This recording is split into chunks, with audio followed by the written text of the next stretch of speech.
Hello, friends from across the globe.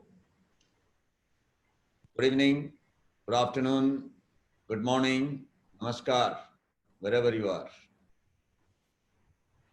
It is my pleasure to welcome you all to this webinar as a part of IPGA Knowledge Series organized by India Pulses and Grains Association, being the apex body of the pulse trade and industry in India. Friends, as you know, we had a very successful first webinar of this IPGA knowledge series on 10th of July with respect to the Government of India's initiative towards unleashing the farm sector. We had around 900 participants from across 30 countries in our first webinar. Friends, today now this webinar will focus on chickpeas market, production, demand and supply. As you know, chickpeas, which in India we popularly call is a chana, is the largest of various Indian pulse crop. India is the largest producer of chickpeas in the world, as you all are aware. This crop is harvested in the Rabi season, which is in the March and April. And this year we had a production of about 10.9 million ton as per the statistics issued by the Government of India. Desi chickpeas accounts for about 45% of our total pulse production. It is a very popular pulse consumed across the country in form of dal, in form of besan, and so many dishes are prepared out of this. It also helps advance our nutrition security. Friends, this subject will also cover the Kabuli variety also. For discussing the market outlook on both the subjects of Desi chickpeas as well as Kabuli chickpeas, we have assembled several experts here who are very well known in this field. We also have the senior officials from Government of India, from Indian Institute of Pulse Research, as well as from NEFED, the Government of India Procurement Agency.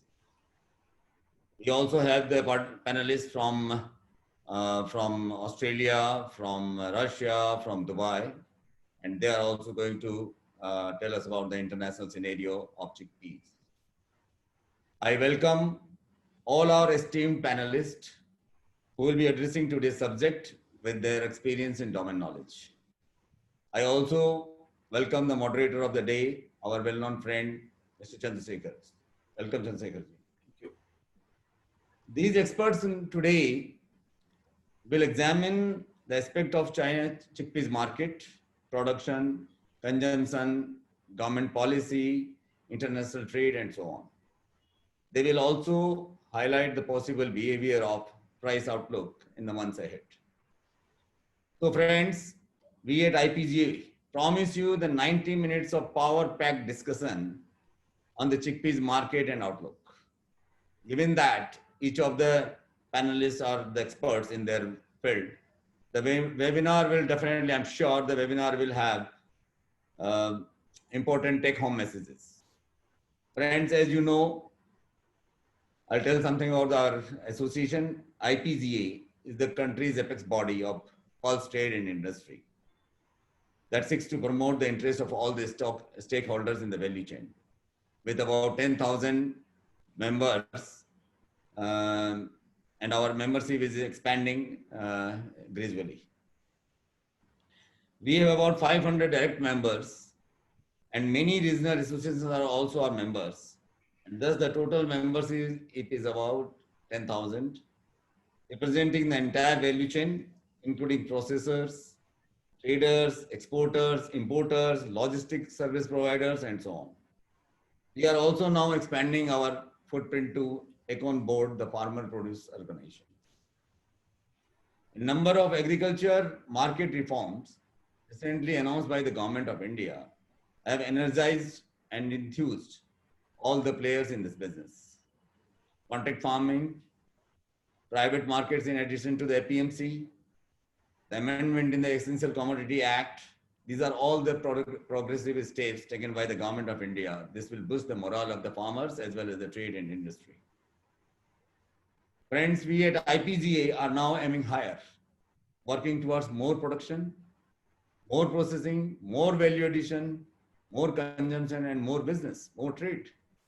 Our close and regular interaction with the policy makers for providing inputs while making the policy is really highly appreciated. We are now working on the new initiatives to further strengthen our activities with the eventual aim of making Indian pulses globally competitive. Let me once again welcome you all and all the panelists also. So now I hand over. I won't take much of your time. I hand over to Chandrasekhar ji. Over to Chandrasekhar ji. Thank you. Thank you, friends. Thank you, Bimal ji, for this very crisp welcome, but absolutely motivating speech. And what enthuses me is that you said IPGA is aiming higher and higher. Yes, it must aim higher and higher because I think there's extraordinary opportunity in this pulses and grains sector as a whole to aim higher and achieve much bigger successes. IPGA is already very well known national body. I mean, in fact, it's internationally well known. Therefore, I think there are huge opportunities. And thanks for that very motivating welcome speech, which I'm sure is going to encourage your IPGA members. Thank you very much, friends. I think we straight away get into our discussion. We have a wonderful panel of experts to discuss chickpea market outlook, focusing on India, but certainly having a helicopter view of the global market. After all, India may account for about 70% of the world's chickpea production, but there are certainly other important origins. Next only in importance to India is Australia. And then you have, of course, Pakistan, Myanmar, Ethiopia, Turkey, Mexico. They're all either important markets or important producers, consumers, and they're all in the global value chain. I think it's extremely important.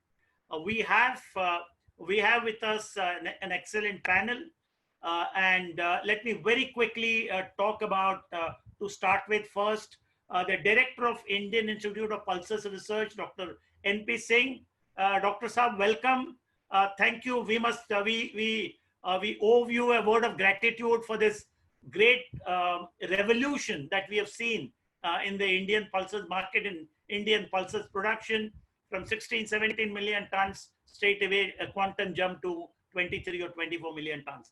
Thank you very much. And Dr. Singh will share with us his perspective of where our production and this sector is going.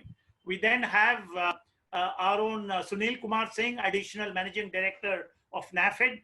NAFED is the apex cooperative institution of this country, a very important institution into a number of activities relating to agriculture and agribusiness. But more importantly, NAFED is the designated agency for pulses procurement, and particularly now for pulses distribution under the Prime Minister's Yojana to supply free ration to migrant workers and vulnerable families. So it is going to add a great amount of value to our discussion.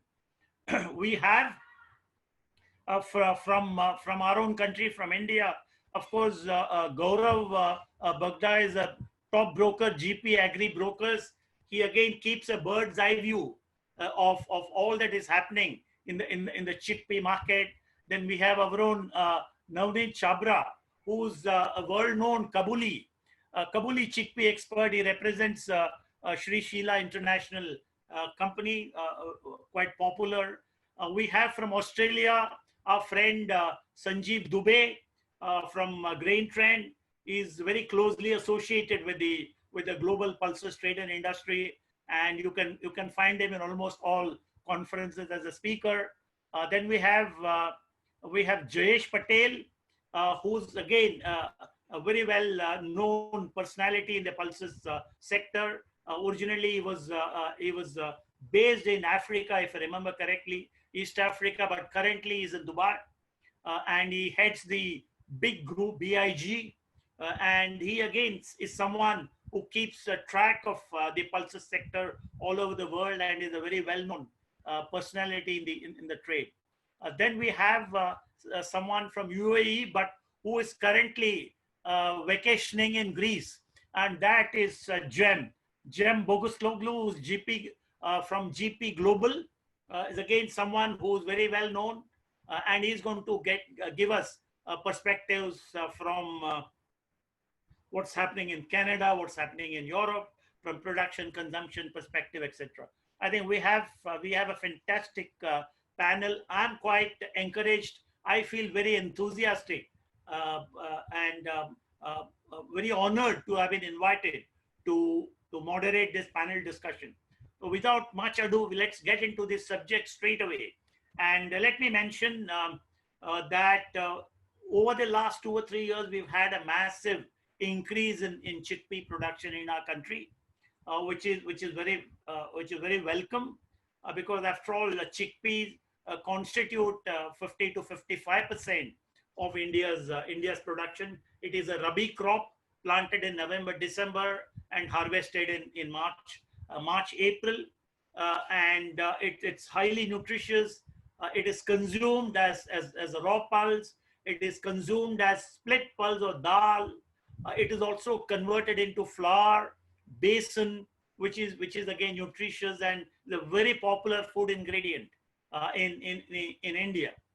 Across the world, of course, chickpea is a popular pulse crop and popular food ingredient. There are newer uses which are now coming up. One of the most popular uses for chickpea, of course, is hummus that we all know. Given the fact that India's production has risen sharply, and it is probably likely to rise even further, this is going to have a certain impact on global production, on consumption demand, on trade, on prices. And this is what the panel is going to discuss over the next probably 80 minutes or so, 85 minutes. And let me, to start with, and without much ado, invite Dr. N.P. Singh, Director, Indian Institute of Pulses Research, to share his thoughts about where is the chickpea production headed in our country.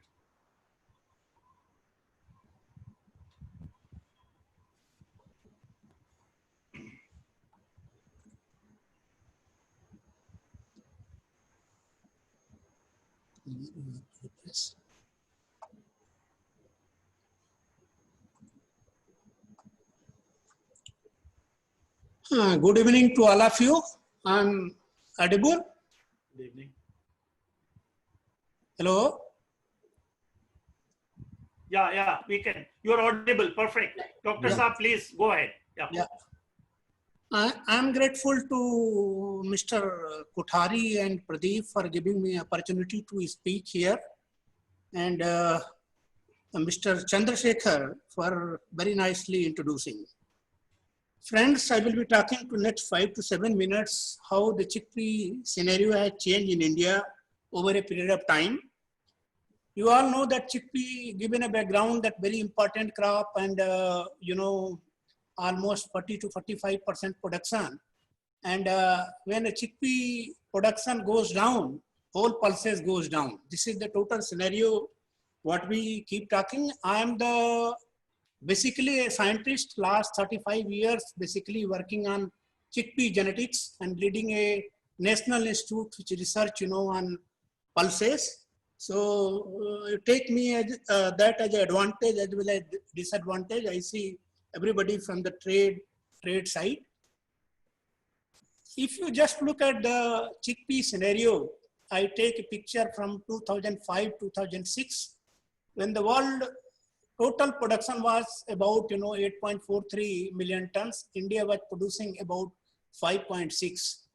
And if you go to the last, the row, you look at 1920, India production is about 11.20. I was told that this has bit come down to 10.9. in the second, third advanced estimate. But nevertheless, if you look at the chickpea area production productivity, it is just shooting. People think there are different regions, maybe for this.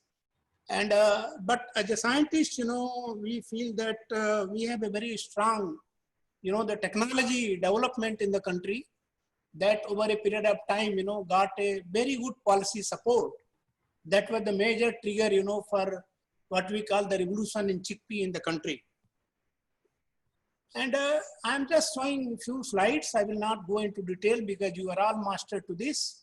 If you look at the just import, and its value, 2018-19, almost, the quantity that we imported was 2.52 a metric ton, and it cost, about 8,000 crore or so.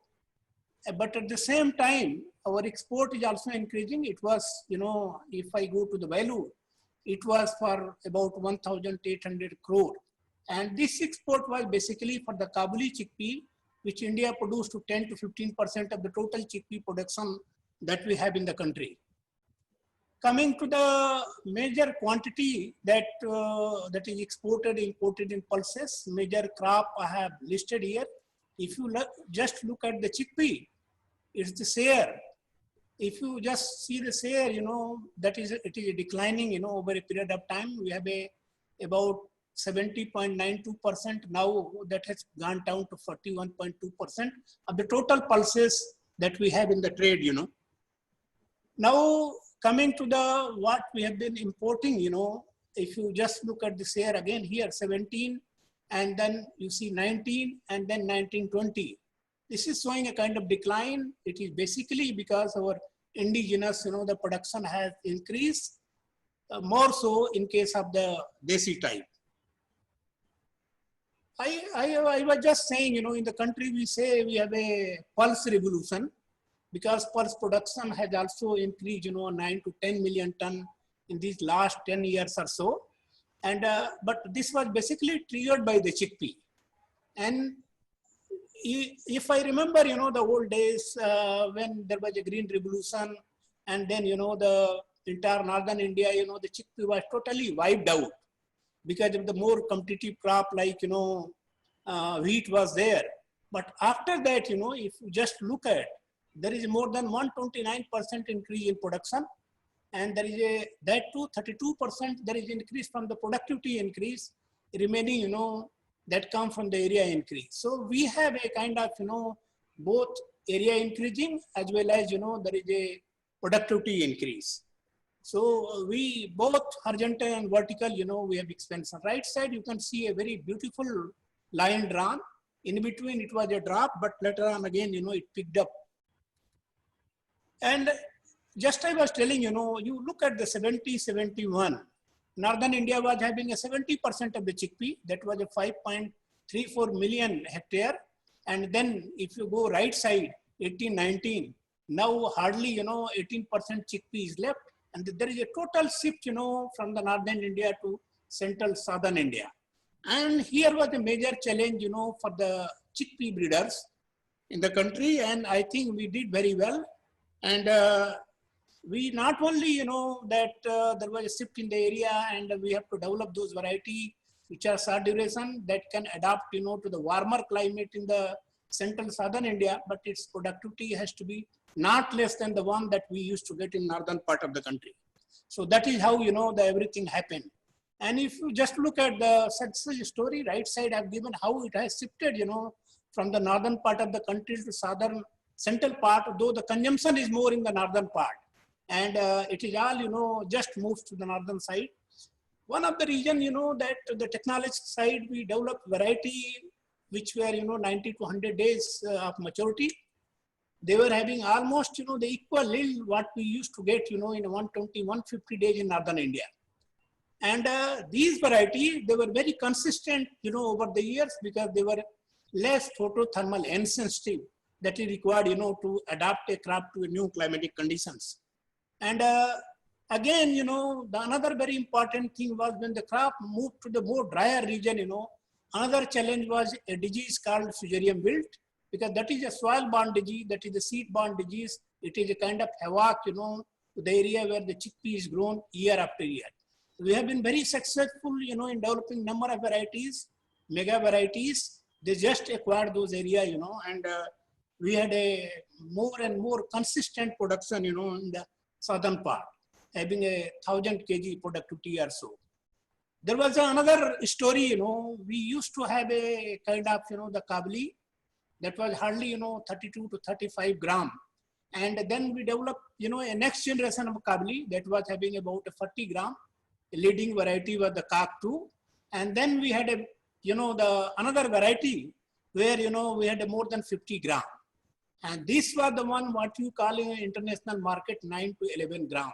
11, you know, a kind of, you say a kind of parameters, you know, to Kabuli to be called, you know, a premium quality, you know, the Kabuli. And then, you know, while, you know, in the country, there was a labor shortage, there was also a challenge, you know, how a crop like chickpea can adapt. We were very successfully able to develop the chickpea variety, which were erect, that can have a podding, you know, at the top, and that can be harvested by machine. And we developed a number of variety, you know, in recent years, if you see. And now the chickpea in large part of the country is now mechanically harvested. And we also had variety, you know, which are tolerant to herbicides. So the weeds can be, you know, somehow controlled through the herbicides. It's not the manual labor, you know. So these are some of the changes that we brought, you know, our research. And we have a kind of situation here that we feel now onward where we are going to move. We feel that we are looking for more and more super early photothermal insensitive variety, 90 days, 85 days or so. And again, a kind of climate resilience, because over a year period of time, we have seen that, you know, the chickpea is very large extent, you know, impacted again by the, you know, the climate changes that is happening. We were able to develop, you know, the BT transgenic that is awaiting, you know, a regulatory approval. A couple of institutions in the country, we already have a BT chickpea and pigeon pea with us. We feel that when they are able to see the light of the day, perhaps we will be able to control insect in a much better way than what we are doing through the insecticides. Mechanical harvesting herbicide tolerance, I told we have already coupled. We are now into a kind of mode that most of our variety in all the region in the country should go for that. We want to make chickpea again, you know, more nutrient and water use efficient so that we can reduce, you know, the cost of cultivation and make it more profitable. Now we have reached with the, what we call a third generation breeding, where we are able to look for the quality. Primary processing at the farm gate, secondary, tertiary processing. And again, now we have developed a variety which is having a 25 to 26% protein as compared to what 18 to 20% we used to have in our traditional variety.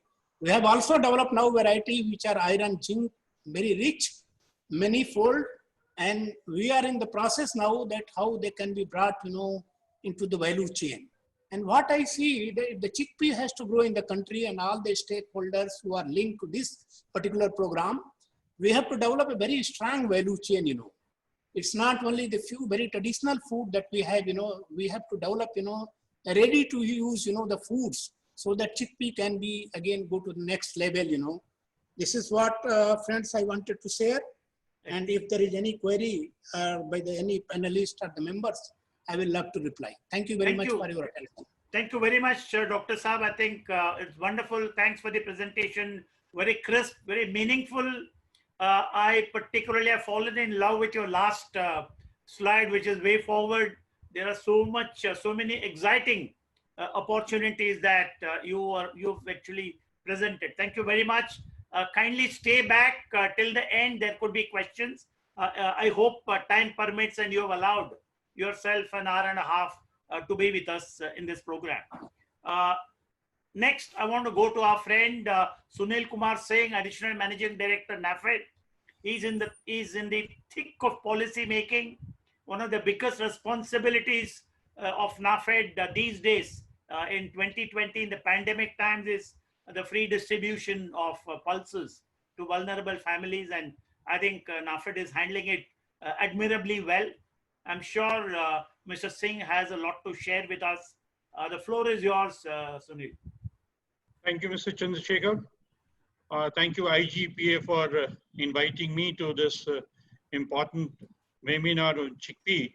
Uh, in fact, I must thank IGPA and Mr. Chandrasekhar to have created a relay, 100-meter relay, where Mr. Singh has handed over the production along with the farmer to an agency which is there in the market to protect the farmer, buy the stocks when not under MSP, and then further on, the trade is there to check it, to take it over. So thanks for creating this relay chain. I'll just make a small presentation which will take you through the various policy decisions which have been taken in recent times, which are again going to support the pulse production as well as the consumption. Just bear me with a few slides.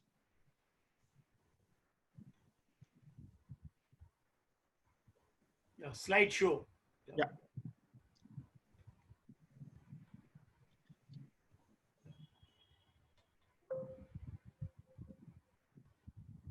Well, chickpeas, as you know, it's the king of pulses.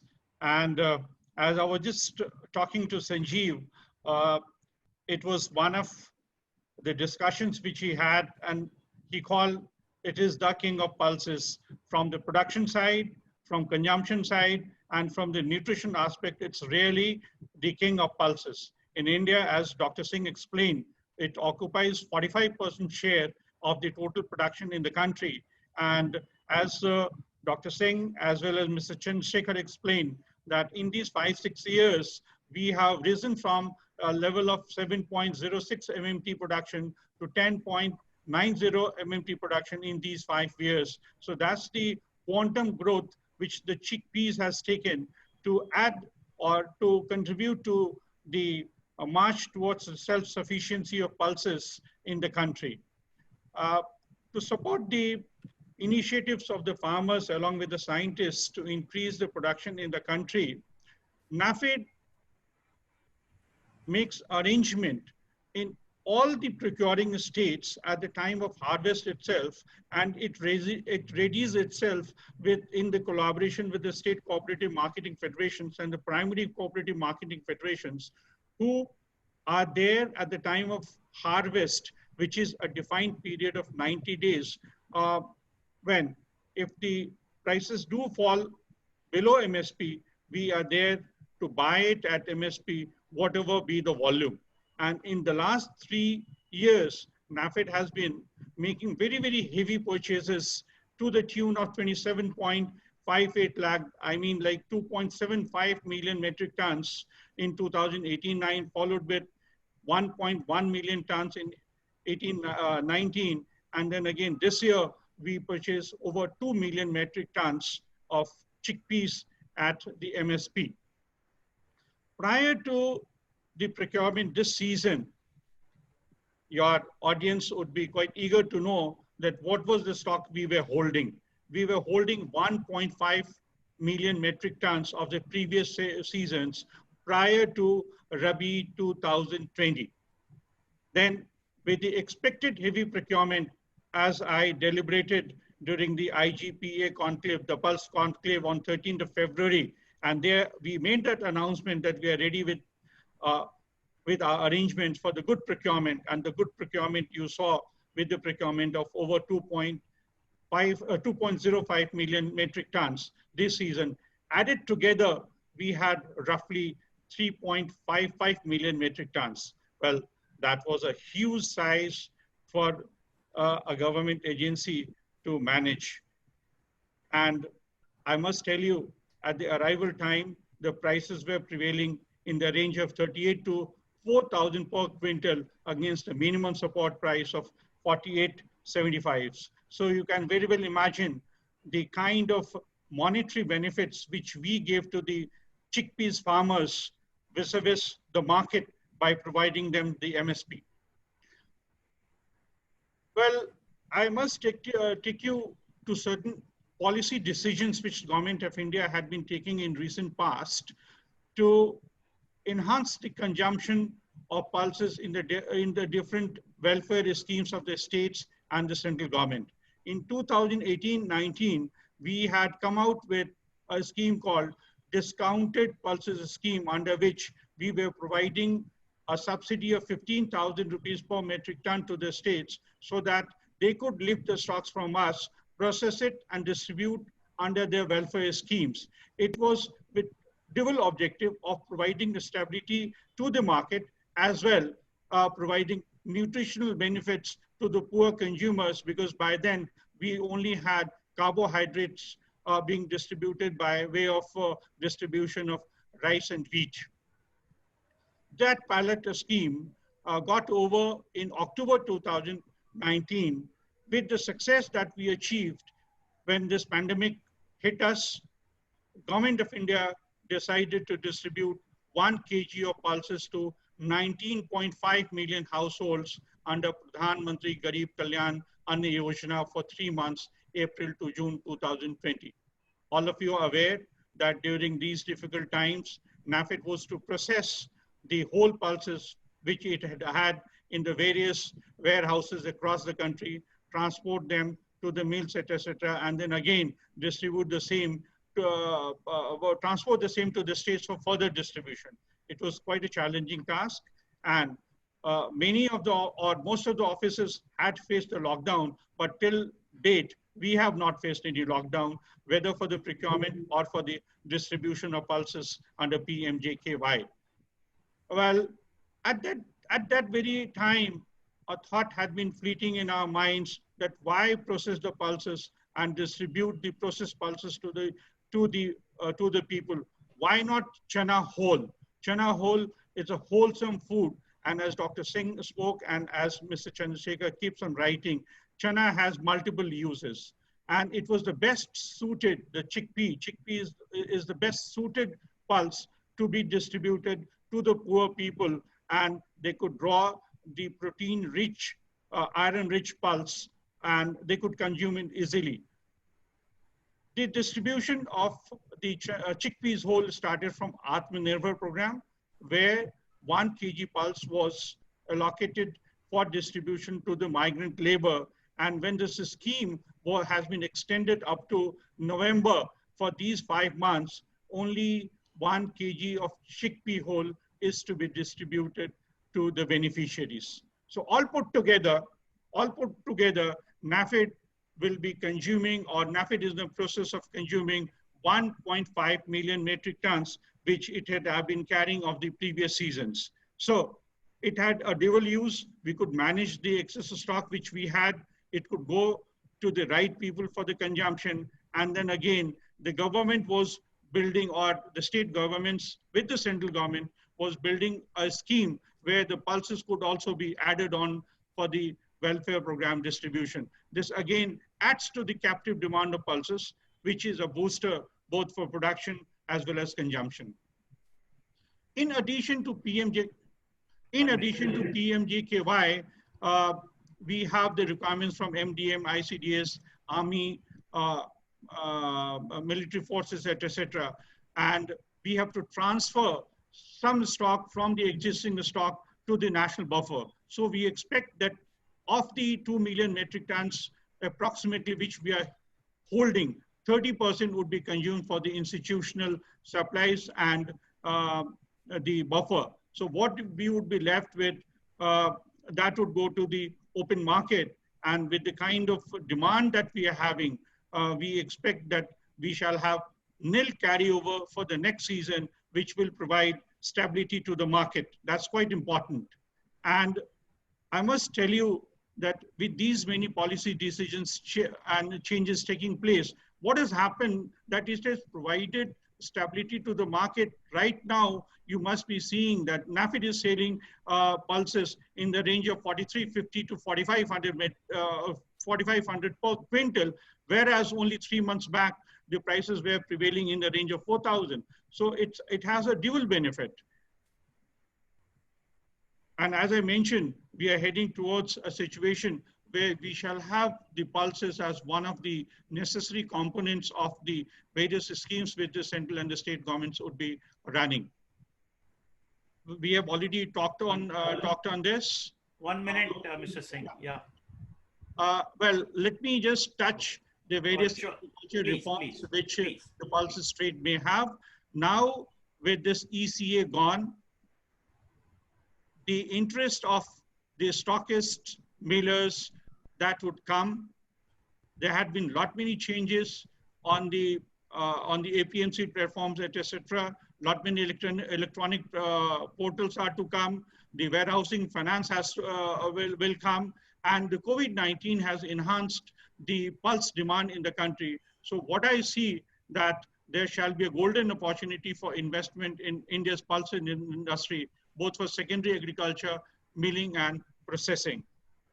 This is all which I have right now. Thank you so much. Thank you very much, Singh Saab. Thank you very much. I think it's a very positive presentation, and I quite liked your last slide, the ending one. There are opportunities. I completely agree with you. I believe this is an industry which is waiting to take off vertically, and there are investment opportunities, both domestic investment and overseas investment. Thank you very much for flagging that point. I think it is very, very important. I'm now going to invite a very senior person from the trade who's probably been in this business for 2, 3, 4 decades. Gaurav Bagdai from Rajkot, GP Agri brokers. He's seen it all. He's seen all the volatility, production increases, production decline, all that. I think he's going to share with us now his perspective. Gaurav, share your perspective on the current chickpea situation, and where do you see from a demand supply perspective and price perspective, where do you see it going? Thank you. Thank you, Chandrasekhar ji. Good evening, all. I wish betterment for all of the industry, all of the industry in this tough time. I would start with my presentation. Just a minute. Gaurav, with due respect, 6 minutes. Yeah. Yeah.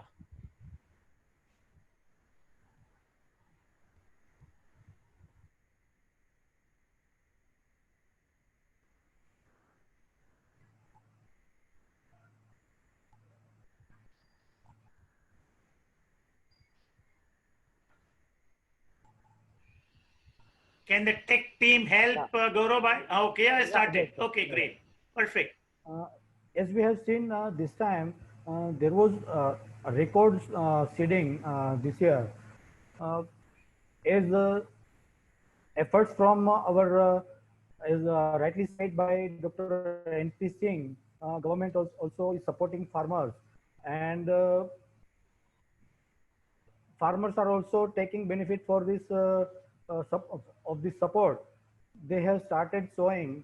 Now, if you look at the supply trading side, farmers have sown 107 lakh hectare this year, but unfortunately there was unseasonal rain during the harvest time, and there was also lockdown due to COVID-19. We couldn't get the yield as per as normal we get. So I think initially there was a estimate of 9.7 to 8 million tons crop this year, but we reduced then later to 8.8 million tons. There was very much issue of labor during harvest time. Farmers could not cultivate it on time, so there was yield issue. Even APMCs were also not regular these days, so there was no normal arrival this year, so we could not get a perfect picture for the arrival, for the crop numbers, for the demand side. Still, we tried to put it in our data. We have seen that with the efforts of government has supplied 1.5 million tons, targeted 1.5 million tons to give under PMGKY scheme, and NAFED is doing very well procedure for this implementation of this government scheme, we have targeted demand would increase by 10 to 11% this year. Even the industrial demand is sluggish this year. Industrial demand for the basin has gone down, but the household consumption has increased. Household consumption, people are preparing uh, pulses for their protein requirements, especially chickpea is the good source for protein. So people have accepted basic food during this period.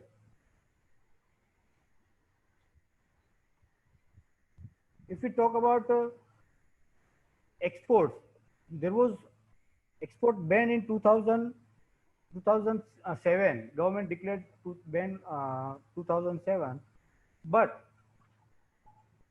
they again allowed export in 2018 to promote farmers to grow more chickpea, grow more pulses, but there was no market in the pulses industry due as when government banned export in 2007, uh, there was a big market for Indian in the world, but world sourced from other countries like Australia, Canada, Africa, etc. region, they preferred to buy from there only. But again, 2018 in 18 government export allowed it, but there was no market. Only 39,000 or so exported in 2018, very mere quantity of around 4,000 in 2019. But when uh, this COVID-19, due to COVID-19, there was issues in uh, origins of Australia, origins like Australia, Canada. So again, India got the chance to make presence in the world. 1 lakh ton, approx 1 lakh ton has been exported till date. So, however, there are chances of export chances are rare because Australia and African countries are about to arrive in the next 2-3 months. So there are rare chances that we make export some quantity from here. If we see price range is government is supporting farmers by declaring a good MSP. There was in 2018-19 there was a price which was higher than MSP, but again as government is supporting farmers, monsoon is favorable, we have seen a good crop in chickpea for last 2-3 years, especially from 2018 and 2000, especially in 2018 and 2020. But the prices are not so supportive. It is trading far below than the MSP. I think government has done their work. As rightly said Dr. N.P. Singh, they are doing a very good research. They are helping farmers. They are advising farmers. And we have a very good we have got very good result of these efforts. So I think we need to improve demand side. Demand side, we can, as rightly said by NP Singh Saab, we need to improve value addition products. We need to research in this segment. So overall, my observation, I can say, so seasonality has been very much disturbed, especially in case of arrival, seasonal demand and festival demand. But I think overall the demand has increased due to PMGKY. So we need to keep an eye on this thing, that how up to which period government is extending this scheme. However, I think people may prefer to eat chickpea and all the other pulses for their nutrition requirement, and people have become more hygienic, more yeah. So I think my observation is that demand may continue for coming seasons. And if you look at price level, as earlier said, it is trading far below the MSP level. I think prices need to be near about prices MSP level, and I think prices will touch this year to MSP level in the month of September or October or so, because even in the open market we have seen that the lower prices has uh, increased supported increasing in the demand side. Uh, thank you, Gaurabai, for these observations. I could not have agreed with you more when you said, when you talked about export and export ban that happened in 2007. I remember very clearly, and then we lost all our markets. We should actually be exporting easily 500,000 tons of various pulses. We used to export a lot of lentil, masoor, big demand, but we sab khatam ho gaya. So that is what happens when you ban export. You lose markets which you might have cultivated over long years. Thank you very much. I completely agree. Thanks. I think now you need to stop sharing. And I'm now going abroad, okay? I'm going outside the country. I'm now going to invite our friend Sanjeev Dubey from Australia, Grain Trend. Sanjeev is going to bring the Australian perspective. Australia is also next only to India. It's the second largest producer of chickpea, and Sanjay will talk to us about their production, their export opportunities, their prices, etc. Thank you very much, Mr. Chandrasekhar. Well, it's almost about 10:20 in the evening here, and it's cold outside. It's raining outside. Yes. So I'll just because of the paucity of time, I'll get directly onto my slides so we can just talk a bit more on that.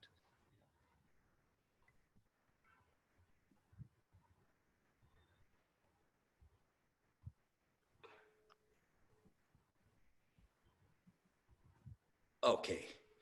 Now, what I'm going to talk about is how we are talking. We are seeing the progress of the chickpea crop in Australia this year. As a start, I'd just like to point out that these are the chickpea growing areas in Australia. Well, we have central Queensland, which is on the top eastern side, and we have southern Queensland and northern New South Wales and southern New South Wales. So you'd see that the concentration of the chickpea growing areas is towards Eastern Australia. And why that is important to note is because on the next slides, I'm going to talk about the conditions of the weather and how it is faring up to now, and what the forecast is. Now, the left-hand side map, it shows the conditions of rainfall from 1st of January leading up to planting and planting time right up to the 30th of June, because chickpeas would have started planting end April, beginning of May. And the right-hand side is the forecast from now until the 30th of November. You'll see that, that you can make out basically that we are having a very good season. Now, coupled with that, if we go, the way that we try and work things out is we break up the chickpea crop into regions. Now we've got central Queensland, we've got southern Queensland, we've got northern New South Wales, southern New South Wales, and Victoria and the Liverpool Plains. The way that we've worked this out is the soil moisture, the capacity. There's the rainfall, which is the planting period right up to the 10th of August. And we have a historical data on the rainfall as to how the percentile of rainfall has been. So we see that central Queensland is a small area, smaller area compared to the others, but it is falling behind. But the major chickpea growing areas, which is northern New South Wales and southern New South Wales, is doing exceedingly well. And I'll just explain a bit on the percentile of historical rainfall. When I talk about northern New South Wales having a 72, that basically means that over a 100-year period, there are only 28 years out of 100 that would have been better than this year. So this is right up there. Southern New South Wales is 78. And if you're talking about the season still going ahead, like I said, that it's raining outside here today. So we are just progressing as it goes by. I think it's just getting better and better. So we are, by and large, in case if we couple all these maps and the statistical data together, we kind of figure out that we are getting into a good chickpea season. Now, how good is that is good in terms of yields, but in terms of planting itself, it's nowhere compared to the record years of 2016, 17, and 17, 18. 16, 17, 17, 18, we had plantings of about 1 million hectares, if you see in the right side of the column, but this year it is just about half. So although it is half, the yields are pretty good. And we are talking about an expected crop of around 750,000 tons. But in case from here on, in case if conditions are exceedingly good, then it could be better than that. But then on the other side, there are unknowns, which are actually the frost. They could be because we are having cold weather over here. And it also depends on the crop finish conditions. That means in the last few weeks of just leading up to the harvest, in case if it rains, we've seen it in years gone by, that we've actually had crops ruined off. This is just a graph to show basically what the production versus the hectares sown could be. And in 2021, we could be seeing more than 750,000. My take is it could be 800,000 tons crop. Now, that is where we come to the big question of, in case if it is a 800,000 ton crop or 750,000 ton crop, where do the Australian chickpeas go? Now, in bumper years gone by, which is 15, 16, 16, 17, 17, 18, you'd see that blue bar there, which is actually India. And for the past 2 years, while Australia's had a drought in the Desi chickpea producing areas, but there's been no India, so we really haven't missed India. But this year, in case if we have a 750,000 ton crop plus, then without India, that I'm assuming that firstly, we are going to have a 750,000 ton crop, and secondly, India is not going to be there. Then the big question for us in Australia is, where does the chickpea crop go? Now, will Pakistan, Bangladesh, and others consume the crop? Maybe not. That's what I think, that probably all put together can't take up 800,000 tons. Will it be an export surplus here? Yes. Will the prices fall? Maybe it's under pressure, but there is a resistance level below which the grower will not sell. So it's a very delicate kind of a thing. You see, you have to keep in mind that the growers of the Desi chickpea areas are coming out of 2 years drought. So they would like to cash in any kind of a crop. But at the same time, there is a level below which, in case if the price falls, then they will not sell. They'll hold back to it. So it's a difficult one, but it's most likely that in case of low prices, they'll hold back. The other thing is that the growers actually have sold, as of now, just about maybe 5 to 10% of the total crop. So they are under pressure to sell. They have a lot of marketing to do still. And they're all leaving it because of the prices are not as attractive as what they've been in the past years. They're just holding back, and they're thinking that that maybe at the time of harvest they'll sell. So there could be pressure, but they still could hold back. So we're not sure what it would do. But things like whether chickpeas from Australia would carry into next season's crop, yes, it would be, because all, and that is assuming again that in case if India doesn't come into the market to buy. I'll just, with these brief questions to these eternal questions on trading, I think these answers are very, very difficult. We could continue all day, but I'll just leave it there. We'll come back to questions and answers. Right. But thanks, Sanjeev. One very quick question while on this.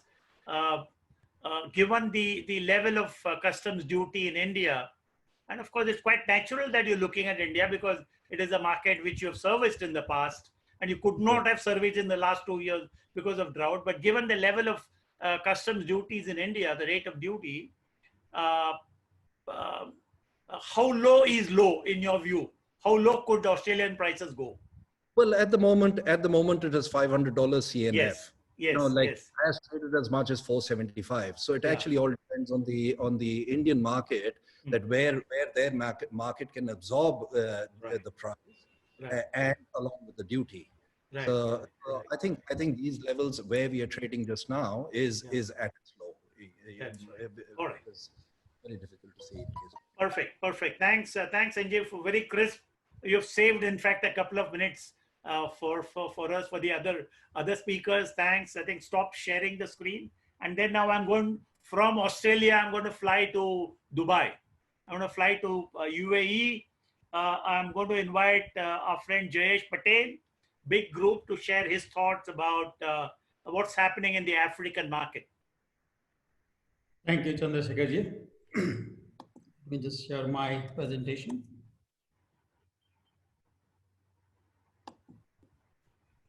So, good afternoon, viewers. Good afternoon, Chandrasekharji, and all the IPGA members. I will start basically with my presentations with the global pulses outlook.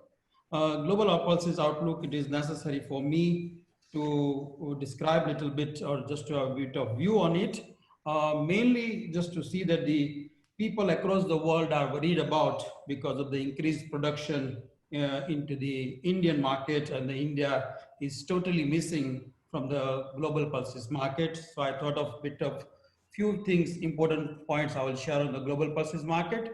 Then second one, I will present about the African pulses market. Thereafter, I will give you a little bit brief about the production volumes out of Africa, and then after the impact of on African pulses due to the change in government policy in India. Jayesh, all this in 6 minutes. Thank you very much. So very quickly, Chandrasekharji, don't worry. I just have a very important point, and I feel it is essential. Go ahead. Please go ahead. So the main. Could you put your camera on, please? Oh, sorry. Just a second. All right. Okay. So, can you see my camera? Yes, it's perfect. Go ahead, please. All right. So especially on the global production, it is growing actually at 2.6% CAGR. African production is at 4.1. India is about 3.9. Perhaps we have to adjust a little bit because the recent push into the MSP and obviously other government policies, plus the help of Dr. Singh and other scientists in India, probably that has gone a little bit up. International export or the trade volume, I think it is growing at around 4% on the thing. So what is an important point on this CAGR? We see that the production is not directly linked with the international trade. So there is always a gap, on which gives an opportunity to all of us to trade.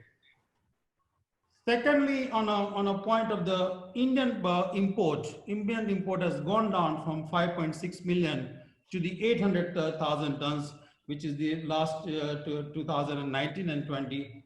But the other side of the important file, while the Indian production has gone up, and this is very important for all of us to notice, that the Indian per capita consumption was about 35.5 gram in 2007. As of now, as we speak, it is about up from the available pulses is about 52.9. WHO recommended is around 80. While if you compare in a developed nation like USA, Australia, Europe, which is above 100, and world average is about 70. So even considering the present increase in the production, Indian per capita consumption still remains about 20 grams lower than the world average protein consumption. So that gives us an opportunity that India will be there into the market going forward.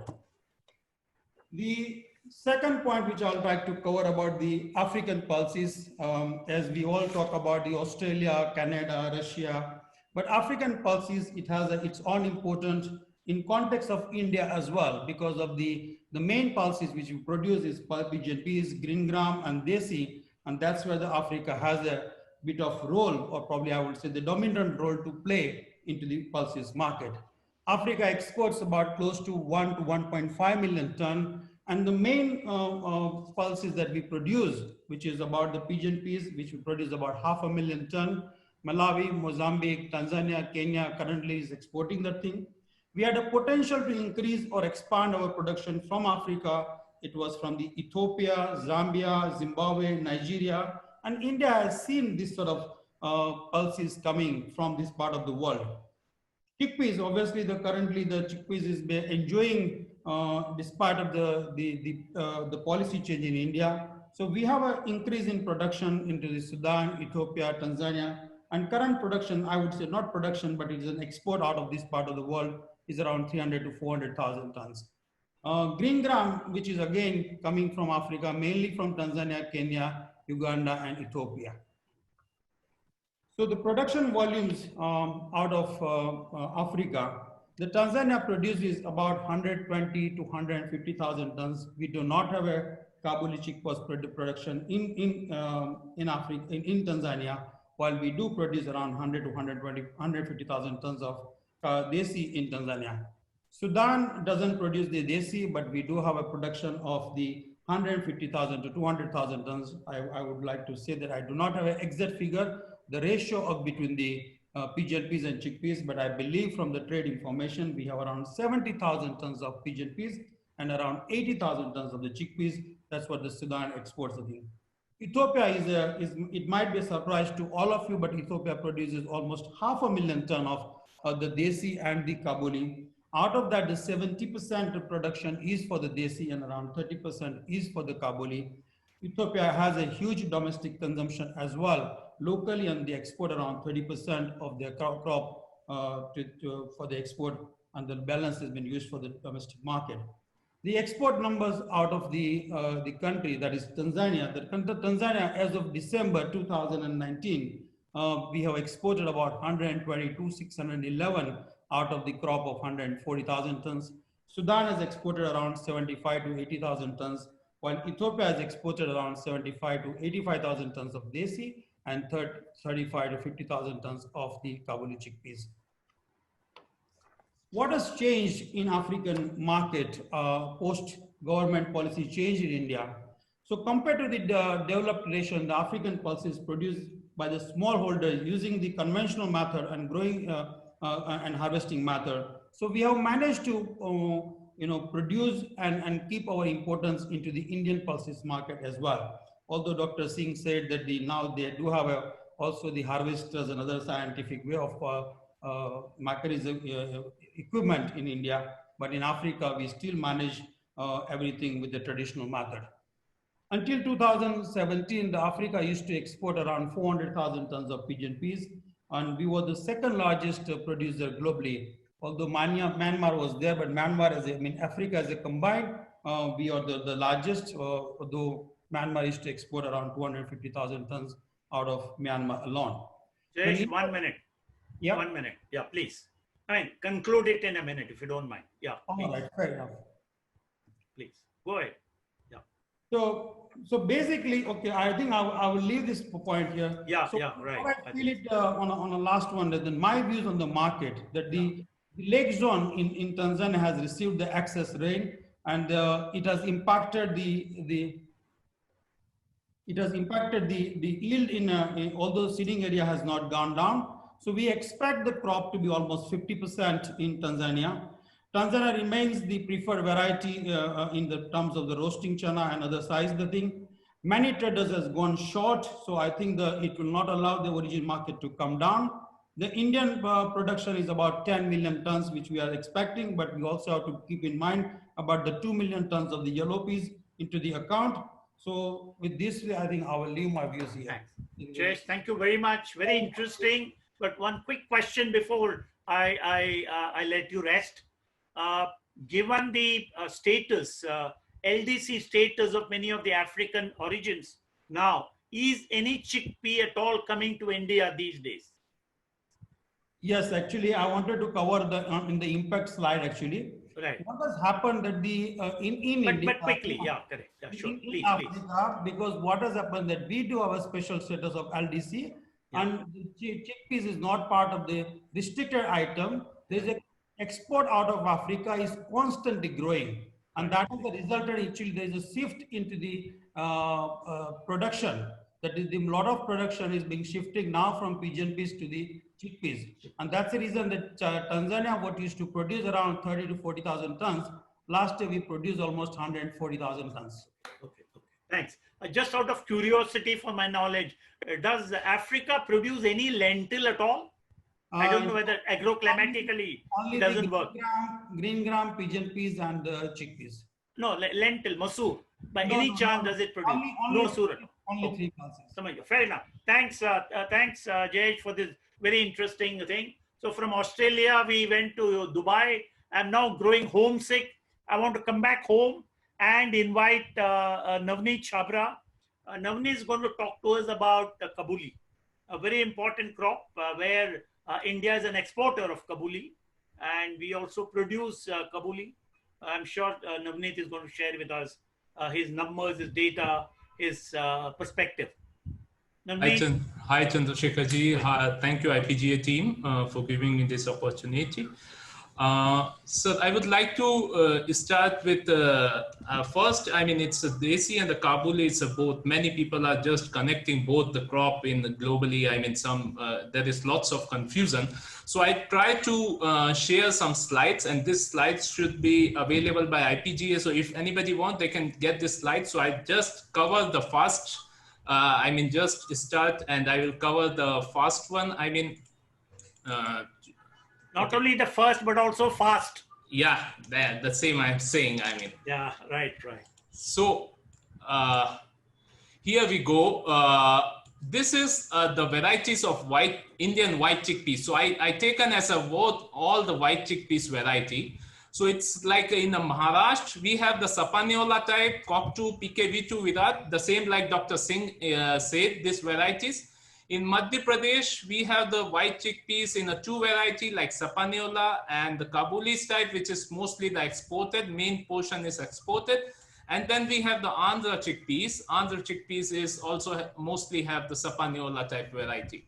So because of the white chickpeas, we need to go on another slide to understand the white chickpeas in a pan-India, how it will make in a pan-India. So I did not cover this all 17, 18, 19 number. I will just cover the 2020. So, I mean, we started with the same carryover globally of all these white chickpeas, which I said in Andhra, in Maharashtra, and including Kabulis. We started with 200,000 tons. Then we have a production of 273,000 tons for the Madhya Pradesh Kabuli variety. Then we have 100,000 tons if all the Sapaniola variety grown even in Madhya Pradesh and other states. So it includes, and then we have import. Here we take an import as only for the direct consumption. I'll go ahead and I will tell you what is the direct consumption. I mean, it is only used as a food purpose. So when we are talking about this Kabuli, it is mostly go in a direct consumption. So the total production will be, I mean, total supply will be 581,000 tons. More or less, we exported so far till February to June, we exported 60,000 tons. So I think we will achieve the number till 115,000 tons. The consumption, it's 260. Here is the main twist. I mean, last year we consumed in India, the white chickpeas, 420,000 tons, and this year we are consuming 265. I'll take this description more in coming slides, why we are less on the consumption side. Then, I mean, at the end, we are just we will end with 155,000 tons in the end of 2020, I mean, Jan 2021. So here I want to tell you, it's lots of points, but I think the main point here to discuss is the pan-India consumption for the Kabulis. We saw that the exports will be normal like last year, but here the pan-India consumption is why it is getting less. I know many of the panelists say that the pulses production is go high, but the Kabuli is a different variety. It is used as a premium product of the pulses industry.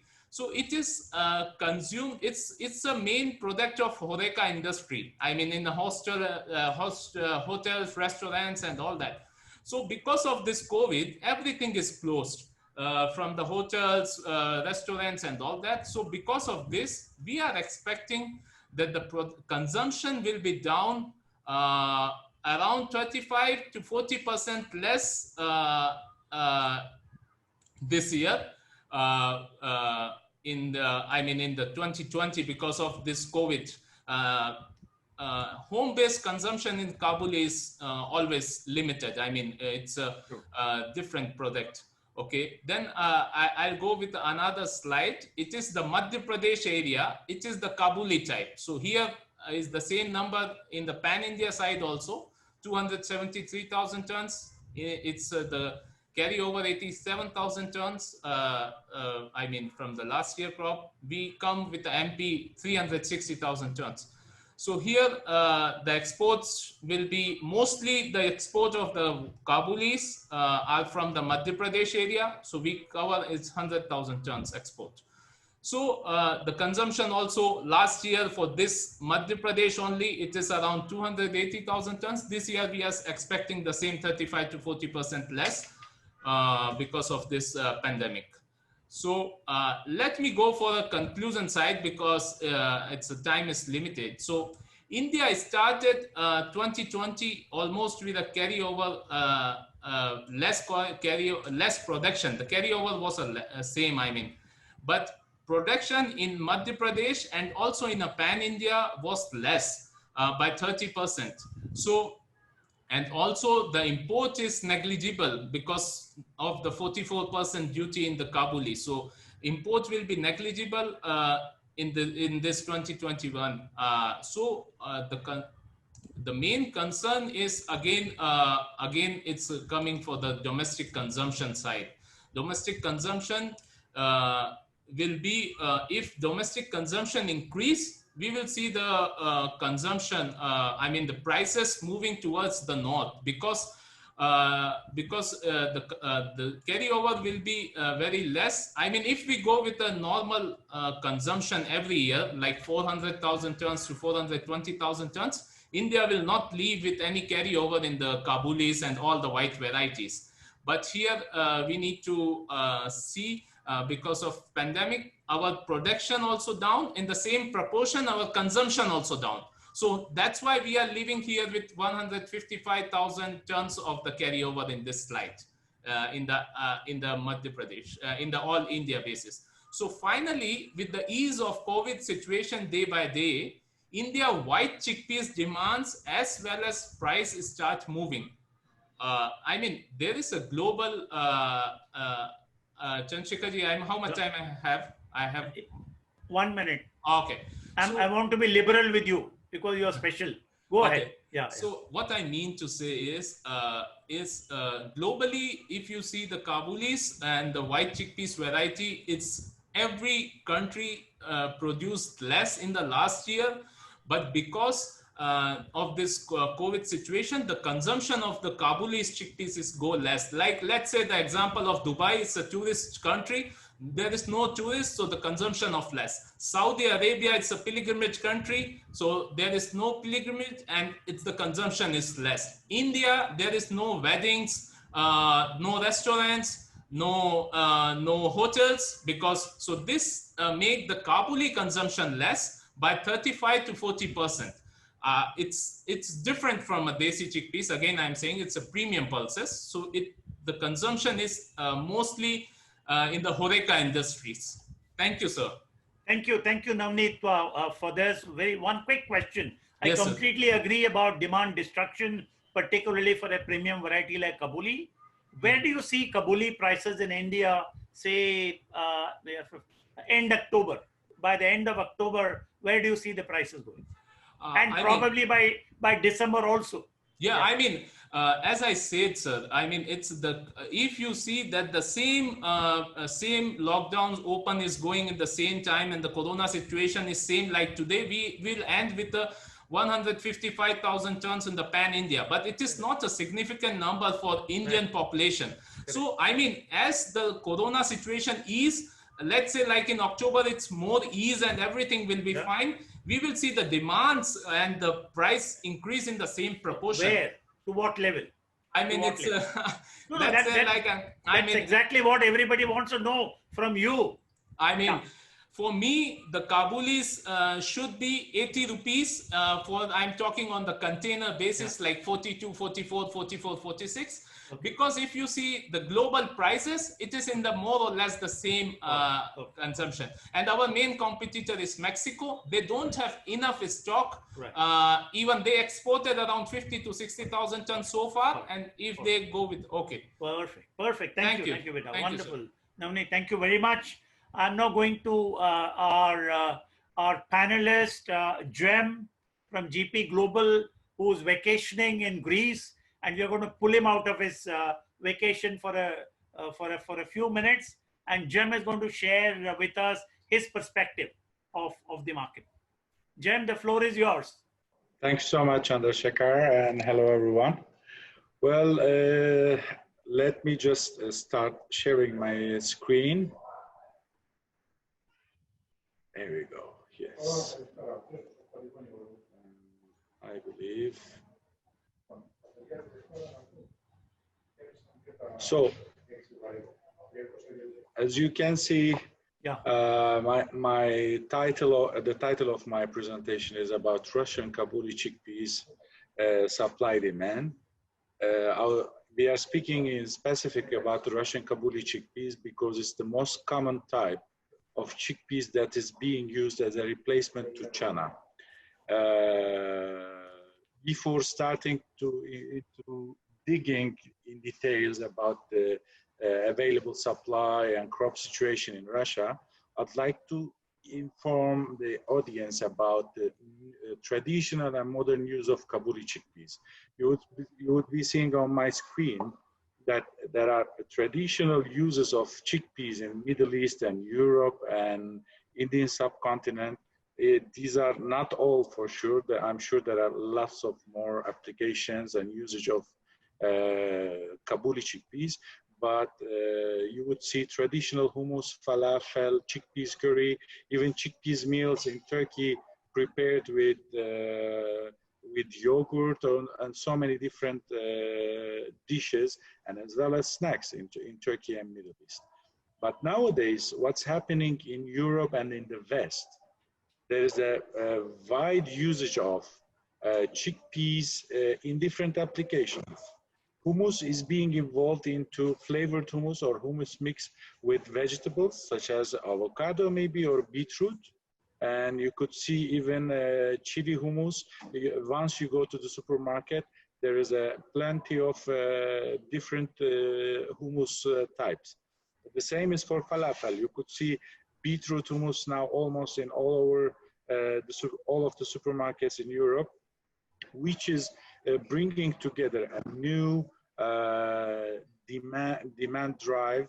As I'm respecting all the information which has given by the audience, and there we had especially about the per capita consumption, a very important information from Jayesh Bhai, which is saying we have the consumption is just 57 grams. Can you imagine? This is just going to 80 grams per capita on all over the world. This can be just by taking a handful of chickpeas on your salad, as you can see, and the chickpeas consumption can change. And another use is the pet food. You can see in US and especially chicken meal and chickpeas mix, and there are even vegan pet food recipes. So these are all new trends for the chickpeas usage, and which may affect the supply and demand of chickpeas in the coming years. I don't want to take much time on that, but coming back now to the main title, which is Russia, which is the emerging Kabuli supplier, in my opinion. Russia has started the production quite recently, actually, in 2004, and I have been in the active trade with Russian chickpeas since then. I remember in 2004 we had 5,000 up to maybe maximum 7,000 tons of whole crop in Russia, which is today almost at 400,000 or even 500,000 ton in case the market is suitable for that. So Russia has huge advantage with its immense lands and agricultural technology and big, strong farmer holding structure, and who are really interested in cultivating the chickpeas as a rotation culture. Moreover, they have the experience, let's say 80% in the past, 80% of the 10 past years, that if they wait, they would be very well rewarded with the price of the chickpeas. So that's why most of the agricultural holdings are capable of carrying long and big stocks of chickpeas for even more than 2 years. Especially last year, you know, in the last 2 years, after the tax regulation change in India, I know farmer holdings who has been holding more than chickpea stock more than 2 years. And this is like, not like 2,000 ton, 20,000 ton size stock. So the Russian farmers are quite strong and they are going to be always there. And I see Russia, or let's say former Soviet Union countries all together, the emerging pulses suppliers in the future, which will be the main supplier for the Indian subcontinent. Coming to the Russian Kabuli supply and demand, you would see in my table, I had this table roughly from industry partners and from especially custom agents, not the government statistics, official government statistics. And you would see the carry-in this year is quite in the average, I would say, but still we have a huge decrease in the area. I have taken here 154,000 hectares, which is roughly 30% less than the last year.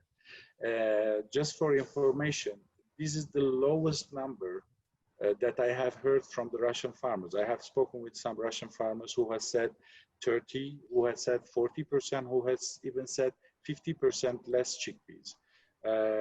If you will see in the past years, like in the year of 2015-16, we were having 415,000 hectares sowing area, which was the year before we saw the chickpeas touching to $1,000 CNF India, which was the year that it was around 280,000 tons. So I believe such a short chickpeas production. I'm sorry, I went one more minute. You need to wind up in a minute. Yeah. Yes. So roughly, the chickpea production is going to come back 30%, in my opinion, and as per the information that I have from the market, and the export is of course going to be affected by the COVID and the availability in the market. Moreover, the farmers will be more resistant to sell their chickpeas at cheaper prices. As Sanjeev Dubey said, they have also resistances and expenses. So I believe next year, the chickpea price should be a tick higher compared to last year, which was in the range of $370, $380 delivered to Indian subcontinent. To this year, it should be floating around or above 400 levels. That's all. And on the export side, I would have a very quick word. If you would see in the export, the main export destination is Turkey, because Turkey is the logistics center for distributing the chickpeas to neighboring Arab countries like Iran, Iraq, Syria, as well as the transshipment of chickpeas to go into Indian subcontinent. That's why Turkey is the major destination for the Russian chickpeas. And then you have, of course, Pakistan following up with 18, 20% in the last 2 years. Thank you so much all. Stay safe and healthy. Yes. Thank you, Jem. Thank you very much. Now I can now very clearly see an emerging competition between Australia and Russia. Australian offers are around $500 at the moment, whereas Russia is ready at $400. Okay, so I think it's interesting. Interesting. Why not? I think I want to, by and large, people have given their price outlook, except that I must go now to Gaurav. Gaurav Bhai for his price outlook. Gaurav Bhai, where do you see chickpea prices going by, say, 31st October? Very quickly. Very quickly.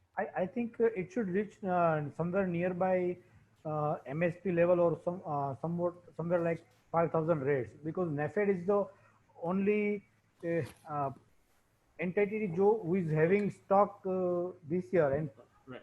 farmers are also having some stock. No stock with millers, no stock with traditional stockists. So I think prices should move up, I think. Right. No, therefore, your point is from the current 4,100, 4,200 levels, it will go, it will cross MSP. Yeah, we can say current level is somewhere around 44. 44. But I don't track it on a daily basis. Okay, Yeah, 44, it could become 4,500.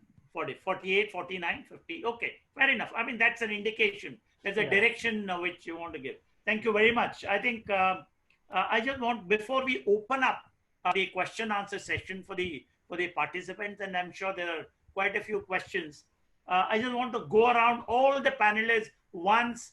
If you have left out, if you think you have some one more point to make in 1 minute, my request is to make that point in a very crisp manner, starting with, of course, Dr. Singh of IPGA. Dr. Singh, do you have anything to add beyond what you said? Dr. Singh, are you there? Dr. Singh, unmute yourself. Hello? Dr. Singh, very quickly, if you have any final comments to make in 1 minute, if you don't mind. Sorry. Yeah, I see that this year we have a 20% increase, in area in Kharif crops. Right. This year, particularly, tur, urd and moong. Nice. And if the crop continues very good, then maybe some reduction, in Rabi area in chickpea. Right. Maybe, we don't know, because that depends, how the season goes up. And we feel that our demand for, this is going to increase. Presently, we have demand for 28 million, ton. We are producing roughly 24 million ton. With 2 million tons, buffer, still we feel that we are going to be shortage between, 2.5 to 5 million tons. This is the scenario going to emerge, next year. Correct. Yeah. Correct. Just a quick rejoinder to what you said. I don't want to join issues, but the Kharif planting this year has not yet exceeded the 5-year average level. 5-year average level is 12.9 million hectares. As of last Friday, it was still 11.9 million hectares. And I expect it will halt. It will stop at 13 million hectares, which is basically the last 5-year average, 12.9 to 13 million. Therefore, there is no additional or increased acreage under Kharif season. Right. Okay. I mean, because I track it on a weekly basis, and I comment on it. But lot of moong bean sowing is still going on in northern India. Right. I agree. And then the other pulses, about 3-4 lakhs are moved to urad, moong, and of course pigeon pea. I agree, but I'm looking at Kharif as a total acreage. Sir, I think therefore, Singh Saab, any comment that you have, Sunil Singh? Very quick comment, if there is anything, before we start the Q&A. What I foresee that chickpeas is going to take a center stage, which it was lagging for last 3 years, both from a consumption and production side. Right, good. And that's going to increase your job. I mean, your job, work burden. We welcome the work burden, but what I foresee that it will be more a market driven, less a government driven above MSP. Right, and that is how it should be, basically. I go to Sanjeev. Any comment? A quick comment. if you have any. Yes. Well, this year in Australia, it's a very fine balance. You know, on one hand, you have a large crop. On the other hand, you know, how low will the prices fall? Like I mentioned about the growers' resistance and all.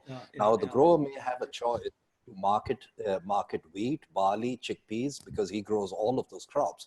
But it's a very finely balanced, because wheat prices are low too, and they're coming out of drought, so they need the cash, so they need to sell.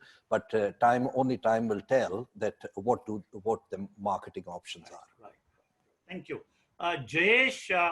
Very quick question. Maybe you will answer. What quantities from East Africa do you think of chickpeas that are coming to India, that are likely to come in the next 3 or 4 months? And at what prices? Very quickly, please. Yeah. Chandrasekhar ji, as I shared in my presentation, we had excess rain in the lake zone. Right. So generally, last year we exported about 140,000 tons, but this year, because of excess rain, actually there was not that the area has gone down, but the yield has gone down, and we expect the crop almost about 50%. Okay. And therefore, we see that around 70 to 80,000 tons will be exported out of Africa coming season. Yeah. At what prices, very roughly?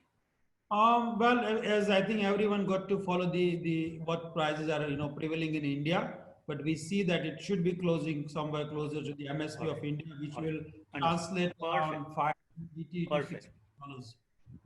Perfect. Navneet has, I'm sure, given his prices. Jim has given his prices, and therefore we need to now move to the general Q&A. Let me quickly have this, if you don't mind. I think there are a number of questions. Pradeep or someone are they tracking these questions? I think somebody is asking about pulse-wise stock with NAFED starting 2018 to 2021. I don't. Yeah, I think Mr. Singh, would you have any comment? Well, pulse-wise information, you will have it on our website very shortly. That's it. Very nice. Very nice. Correct. Okay. When NAFED procures at MSP, why don't they fix MSP as the base price rather than selling it below MSP on e-platform? Is another question. No, I answer that. You buy at MSP. I don't mind selling at MSP. Absolutely. I agree. It's a trade which fixes the price for itself. I'm more than willing to buy to sell at my MSP plus procurement cost. Correct. Perfect. What is the quantity of Kabuli chickpea global trade? Navneet, would you have a number quickly, top of mind? Unmute yourself. Okay, so the global number is around 1.6 million tons of Kabuli. Yeah. Okay. Including Russia and everything. All right. And would you remember the data for chickpea as a whole? Chickpea trade, global trade. Yeah, more or less, it is like 1 million ton. What, chickpea? Yeah, I mean, talking about the Kabuli's one. Kabuli. Okay, yeah, white, all the varieties of the white. Right. Yeah. And somebody is asking for IPGA to provide various origins, actual kharif acreages. Okay, right. All right. 1 second. I'll take a second to answer that question. Sure. Instead of visiting the website, I can just tweet it out. Moong, I have 1.84 lakh metric tons. Urad, I have 2.73 lakh metric tons. This is both PSS and PSF. Food, around 8 lakh metric tons. Masur, that is 17,000 metric tons. Right. On gram, I've already shared in my slide. Yeah. A very, very interesting question from our friend Lalit Bangad. He says, with lower than expected production in India, coupled with distribution through government schemes, negligible import of yellow pea, can one expect relaxation in import duty in India on chickpea? Well, I think it is anybody's guess. It's anybody's guess. Lalit, maybe you can engage with me offline. Okay, sorry. I think do you see Bihar? Mr. Singh, do you see Bihar as a producer of chana in the coming years? Yeah. Another question. Eastern India will pick up a lot. Bihar right. would pick up a No, lot. Eastern UP would pick up a lot. Dr. Singh is there to answer that question. Yeah. His research Yeah, institute. actually, government is focusing a lot, to cover area in Eastern India in rice fallow. There are a lot of land, that remain fallow, where rabi crops are not grown. Correct. So there is a government focus, so definitely area will increase. And one more thing, the institutional demand from the eastern states, they are increasing. So there is more demand for growing locally and consuming locally. Right. Yeah, there is going to be more demand for consumption as well. Right. Actually, all eastern states, they are not able to meet their own demand. Singh sir, not only that, the northeastern states, they are the closest to the eastern states who would cover their even Masurit, etc., from Bihar and West Bengal to the consumption centers of northeast. Similarly, Chana. Yeah. With peas not coming, peas had taken lots of space in northeast. Therefore, Chana is going to shortly replace peas in those areas. No, actually, if you look at the peas, peas is the crop require, irrigation. It cannot grow like chickpea. So definitely this can move to the peas can move to the northeastern because there is acidic soil, it loves. Even in the hills, of, Himalayan hills, its production can be increased. So government, unless there is MSP, in the country, it is not going to move up. I know we had a discussion on that. We will have a discussion offline. We have a discussion. Exactly. Right. And there is another another message which says that yesterday, I think the government updated the acreage numbers. Kharif acreage has gone to 12.4 million hectares, vis-a-vis 12.9 million hectares, which is the 5-year average. And therefore, actually planting is over, but the returns that states are filing with the agriculture ministry are getting delayed.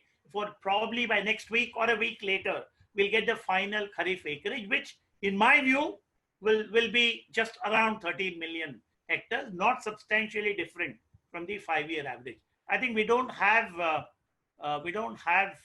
more questions that I'm able to see, and I think with this we need to bring this entire interesting conversation to a close. It is about 6:40 now, and I'm sure Sanjeev, it's close to midnight for him. We have to let him go. 11:15. Yes, it is, and I think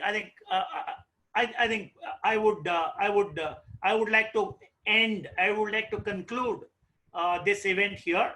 We've had very interesting discussion. We've got different perspectives from different geographies: India, Australia, Africa, Russia, etc. I think the emerging picture is very, very clear. We have the production numbers. We have the increasing, there is demand destruction because of pandemic, but it's substantially offset by the distribution of free ration, particularly in India. Demand for chickpeas rising in terms of new and modern applications, as Jem pointed out very, very clearly. And I think overall it's an interesting situation that is emerging. There is a general view that over the next 2, 3, 4 months, there is the potential for Indian chickpea prices to rise, possibly closer to the minimum support price, or may even exceed, depending on how things pan out. With this, I want to thank all our panelists for their very active participation. I want to thank individually Dr. N.P. Singh, IIPR, Mr. S.K. Singh, Additional MD, NAFED, Sanjeev Dubey, Australia, Jayesh Patel, Dubai, Jem from UAE, but currently in Greece, Navneet, Gaurav Bagdia. Thank you very much, all of you. Good luck. God bless you all. And thank all the participants, which I saw that number exceeding 400 at some stage. Now I hand the baton over to IPGA. Thank you very much. Good evening, everyone. Good morning, wherever you all are, different origins. We now come to the close of our second webinar on Desi and Kabuli chickpeas, which has seen over 800 plus attendees. We trust you all have gained valuable insights into current market trends. This webinar was opportune in the sense that there has been an uptake in local markets of both Desi and Kabuli chickpeas. One of the main reasons being the negligible availability of yellow peas. And hence what Mr. Sunil Singh has said of NAFED has said about stability is a very important factor, else markets would have, risen up pretty sharply and, gone closer to the MSP, which it will do in a gradual manner. On behalf of IPGA, I would like to thank our esteemed panelists, Dr. N.P. Singh of IIPR, Mr. Sunil Kumar Singh, Mr. Gaurav Bagdai, Mr. Sanjeev Dubey, Mr. Jayesh Patel, Mr. Jem Bigosoglu, Mr. Navneet Singh Chabra, and of course, our evergreen moderator, Mr. G. Chandrasekhar, for participating in our knowledge series. A big thank you to all participants from India and overseas for taking the time out to attend this webinar. Our next webinar would be on red lentils sometime in early September, by which time the trade should have some clarity on the tariff situations. The IPGA team will soon open registrations for the same. Further, we shall be opening advertising slots from the next webinar onwards. Mr. Pradeep will give you all the information, so please call him to book your advertisements. We at IPGA will endeavor to present useful and informative webinars as part of the knowledge series. Thank you, everyone, and wishing you all Indians here and overseas a very happy Independence Day. Thank you again for your keen participation. Thank you.